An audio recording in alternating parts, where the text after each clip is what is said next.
और पहले पूजी चरण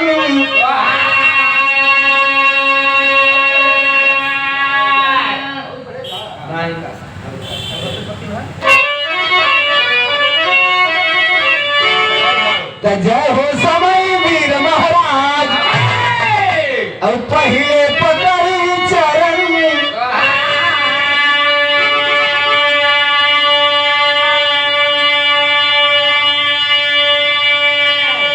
तो जननी धीरे धीरे ना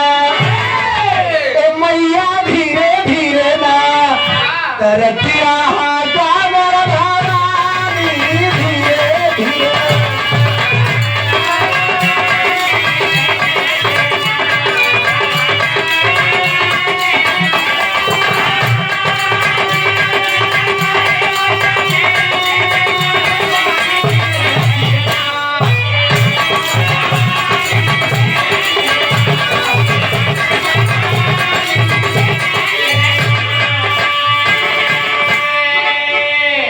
रथिया हाका मोर भवानी धीरे धीरे ना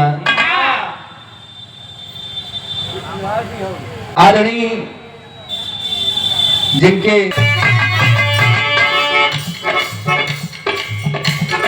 करी बड़ाई हम कितना दुनिया तो हरे गुण गावत बा केवल हर जगत के तो आई देवता शीश झुकावत बा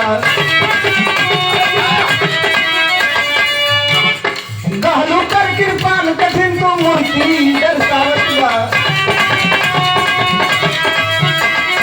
यार बनो दुश्मन के ऊपर ऐसा भेद बताओ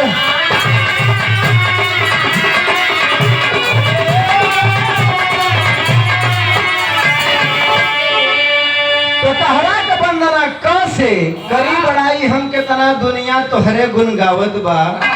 ख से खेवन हार जगत के तोहई देवता शीश झुकावत बा ग से गहलू कर कृपान कठिन तू मूर्ति दर्शावत बा घ से घहर बनू दुश्मन के ऊपर ऐसन वेद बतावता अंग माने कुछ नहीं कहरा के बंदना हमार चस चली कि चार ओरी बायल यारा अब हमके सूझ नहीं धारा में कैली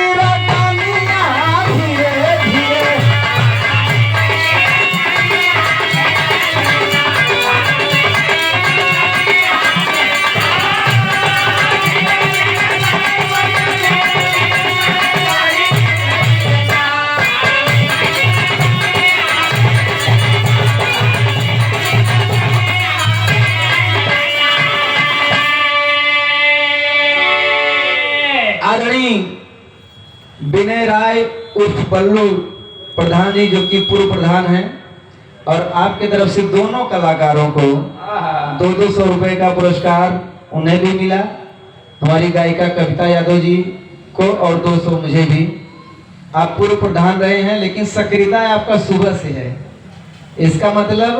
कि ये गांव जवार इशारा कर रहा है कि आगामी प्रधान अब आप फिर से बनने वाले हैं तो एक जोड़ा तालियां बल्लू प्रधान जी के लिए बजाएंगे और प्रधान जी हम आपके बताई दें बल्लू